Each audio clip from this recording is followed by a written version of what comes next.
नमस्कार साथियों, आज हम पढ़ने वाले हैं उत्प्रेरकी गुण। चलो देखते हैं।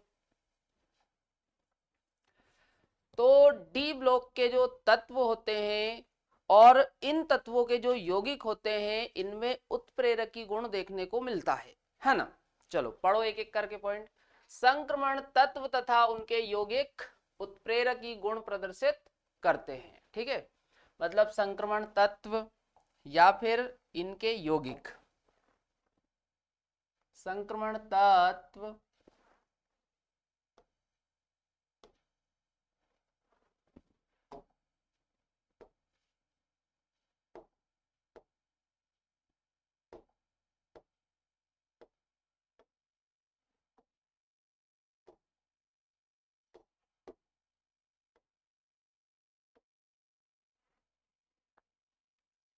संक्रमण तत्व तथा उनके यौगिक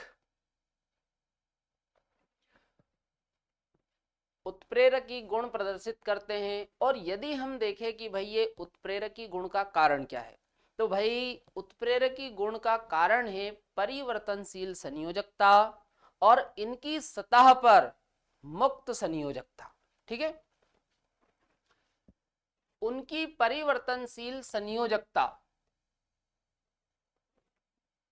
तथा सतह पर मुक्त संयोजकता के कारण ऐसा होता है। अच्छा, अब संक्रमण तत्व तथा इनके यौगिक यदि चूर्ण अवस्था में होते हैं तो वही पृष्ठीय क्षेत्रफल बढ़ जाएगा और पृष्ठीय क्षेत्रफल बढ़ने के कारण इनकी जो उत्प्रेरकी गुण है, इनका जो उत्प्रेरकी गुण है वो भी बढ़ जाएगा, है ना। जब संक्रमण तत्व तथा उनके यौगिक चूर्ण अवस्था में, मतलब कौन सी अवस्था की बात कर रहे हैं हम, चूर्ण में होते हैं, तो ऐसी अवस्था में पृष्ठीय क्षेत्रफल बढ़ जाता है। भाई क्या होगा, पृष्ठ क्षेत्रफल बढ़ जाएगा, सीधी सी बात है ना। पृष्ठ क्षेत्रफल बढ़ जाएगा। ज्यादा बोल्ड हो रहा है यार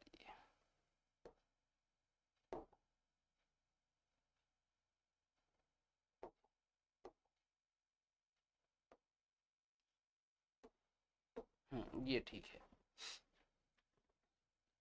होने के कारण उत्प्रेरकी गुण अधिक होते हैं।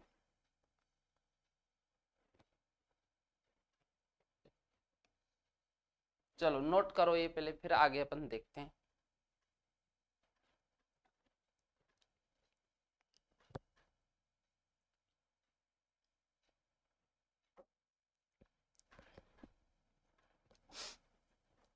चलो अब हम कुछ उत्प्रेरक देखेंगे और उस उत्प्रेरक का उपयोग कहां पर होता है वो देखने वाले हैं। ठीक है, चलो सबसे पहला है V2O5। तो V2O5 का उपयोग किया जाता है संपर्क प्रक्रम में। कहां पर उपयोग किया जाता है, संपर्क प्रक्रम में। और जो संपर्क प्रक्रम होता है वो H2SO4 के निर्माण का प्रक्रम होता है। चलो देखो, H2SO4 निर्माण के संपर्क प्रक्रम में SO2 को SO3 में परिवर्तित करने के लिए, मतलब इस वाले चरण में जहां पर SO2 को SO3 में परिवर्तित किया जाता है। ठीक है, अगला है Fe। तो Fe का उपयोग किया जाता है अमोनिया निर्माण के हाबर प्रक्रम में। कहां पर उपयोग होता है इसका, अमोनिया निर्माण के हाबर प्रक्रम में, याद रहेगा। चलो अगला है Na। Na का उपयोग होता है उत्प्रेरकी हाइड्रोजनीकरण में। कहां पर उपयोग होता है, उत्प्रेरकी हाइड्रोजनीकरण में। अगला है Pt/RH। इसका उपयोग होता है HNO3 निर्माण के ऑस्टवाल्ड प्रक्रम में। कहां पर उपयोग होता है, HNO3 निर्माण के ऑस्टवाल्ड प्रक्रम में।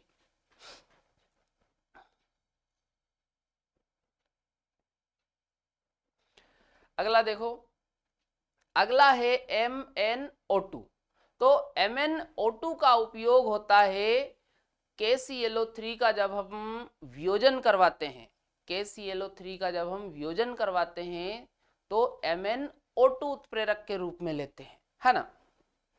MnO2। KClO3 के वियोजन से O2 के उत्सर्जन में, मतलब इसका वियोजन करवाते हैं तो O2 निकलती है ना। चलो इतना समझ में आ रहा। देखो इन पे बहुत क्वेश्चन बनते हैं, आपको अच्छे से याद होना चाहिए ये, है ना। कई बार इन पर क्वेश्चन एग्जामों में पहले भी पूछे गए हैं, है ना। नोट करो।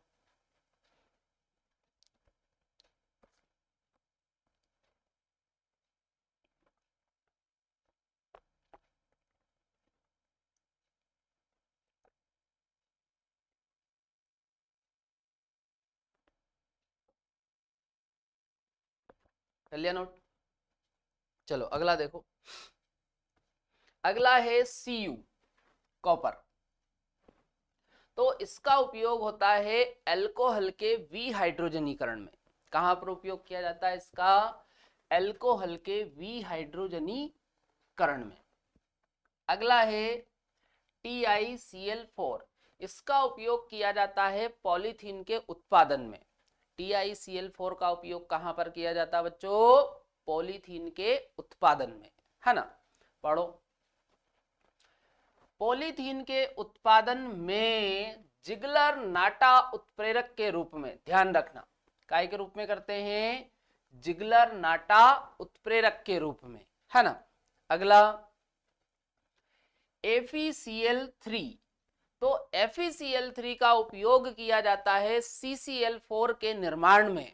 कहां पर उपयोग किया जाता है? CCl4 के निर्माण में। पढ़ो। CS2 तथा Cl2 से CCl4 के उत्पादन में उपयोगी।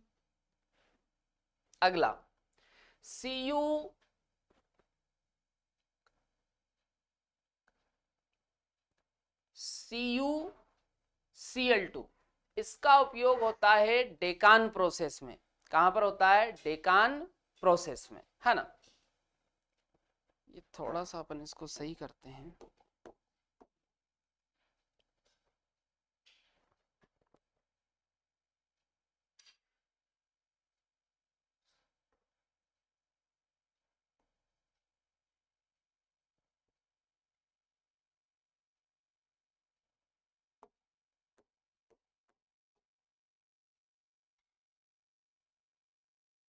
इसको देखते हैं ना, थोड़ा सा रुको 1 मिनट।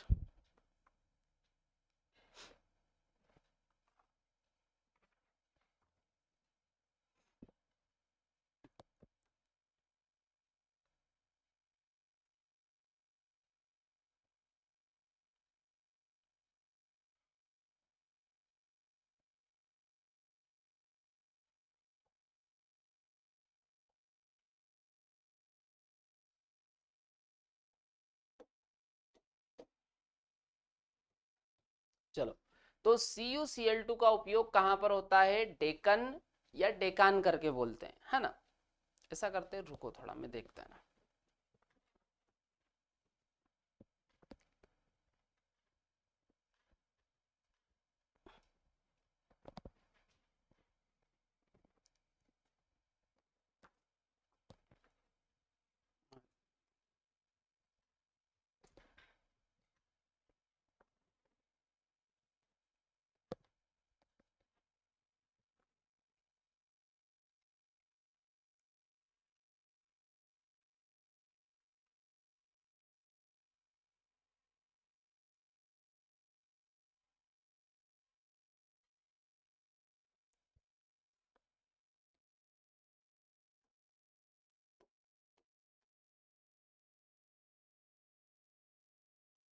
ये डेकान, है ना।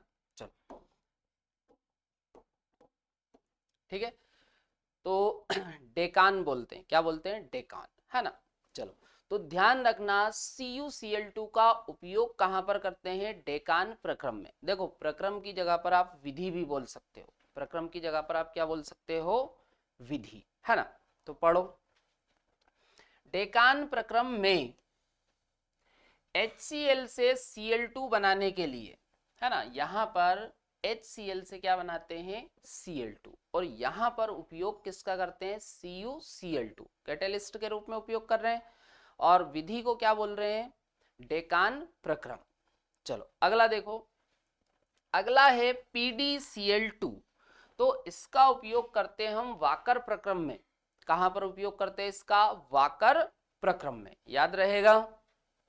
चलो अगला देखो PtO, इसका उपयोग करते हैं हम अपचयन में, है ना। कहां पर उपयोग करते हैं इसका, अपचयन में। अपचयन के लिए एडम उत्प्रेरक के रूप में, ध्यान रखना इसका उपयोग काय के रूप में करते हैं, एडम उत्प्रेरक। अपचयन के लिए करते हैं, काय के रूप में करते हैं, एडम उत्प्रेरक, है ना, या एडम्स बोल दो, एडम्स, एडम्स है ना, एडम्स उत्प्रेरक के रूप में।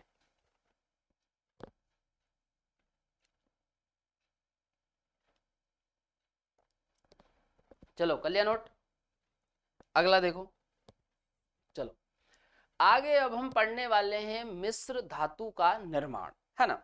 देखो मिश्र धातु की यदि हम बात करें तो भाई ऐसी धातु जो दो या दो से अधिक धातुओं के मिश्रण से बनती है उसे ही हम क्या बोलते हैं, मिश्र धातु।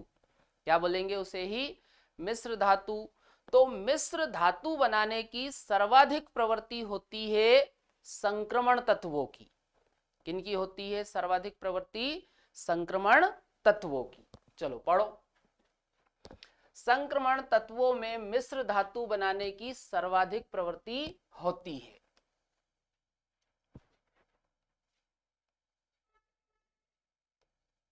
चलो, मिश्र धातुओं में सम्मिलित धातुओं का निश्चित अनुपात होता है। तो भाई जो मिश्र धातु होती है भाई उनमें यदि हम मेटलों का अनुपात देखें तो एक निश्चित अनुपात में मिलाई जाती है ना। और ये अत्यधिक कठोर होती है और जो गलनांक है वो उच्च होता है ना। ये अत्यधिक कठोर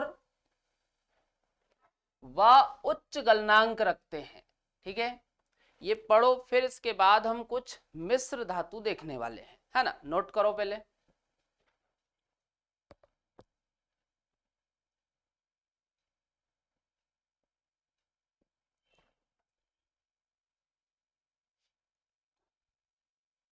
कर लिया नोट।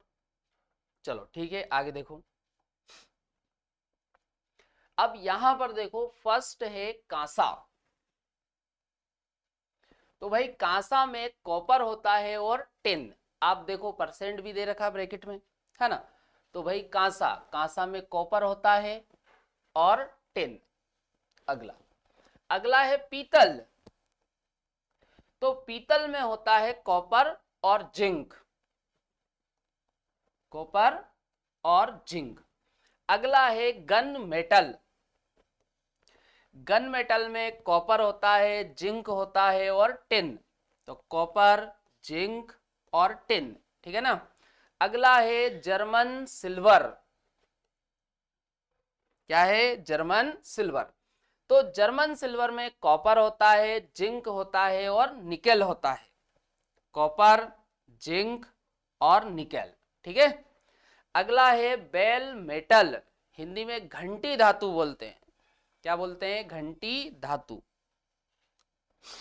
तो ये जो बेल मेटल है ये बनी होती है कॉपर और टिन से। पर आप देखो परसेंट, देखो ये जो कांसा है उसमें भी कॉपर और टिन है, और जो बेल मेटल है उसमें भी कॉपर और टिन है, ठीक है ना। पर आप देखो परसेंट अलग अलग है। भाई ये बेल मेटल, हम मंदिर में जाते हैं घंटी वगैरह बंदी होती, घंटी घंटा, है ना, जो बड़ा वाला होता है, छोटे, तो भाई वो इसके बने होते हैं बेल मेटल के, है ना। चलो नोट करो पहले पूरा ये।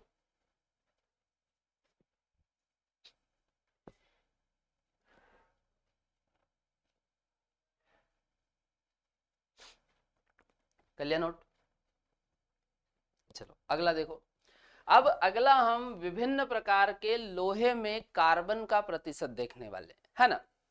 जैसे भाई पिटवा लोहा होता है, स्टील होता है, ढलवा लोहा होता है, कच्चा लोहा है, ये सभी क्या है, लोहे के प्रकार। क्या है ये सभी? लोहे के प्रकार।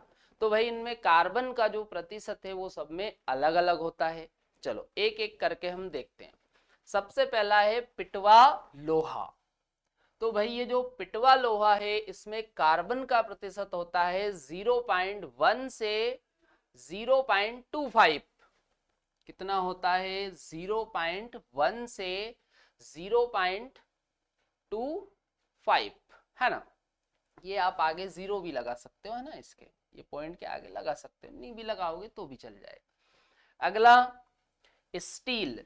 तो भाई स्टील में होता है 0.25 से 0.25 से 2% होता है। अगला ढलवा लोहा। ये जो ढलवा लोहा है इसमें कार्बन का परसेंट होता है 2.6 से 4.3। 2.6 से 4.3%। अगला है कच्चा लोहा। तो भाई कच्चे लोहे में आप देखोगे तो कार्बन का परसेंट होता है 2.3 से 4.6। कितना होता है? 2.3 से 4.6। तो भाई आप देखो जैसे जैसे हम नीचे बढ़ रहे वैसे वैसे कार्बन का जो परसेंट है वो इनमें बढ़ता जा रहा है।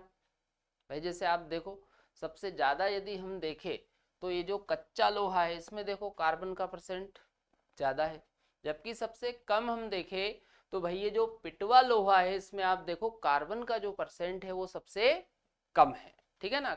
ये भी कई बार एग्जाम में पूछा जाता है कि भाई किसमें कार्बन का परसेंट ज्यादा है, किसमें कार्बन का परसेंट कम है ना। चलो नोट करो ये पूरा ऐसा कैसे। चलो कर लिया नोट। तो यहां पर अपना डी ब्लॉक कंप्लीट हो जाता है।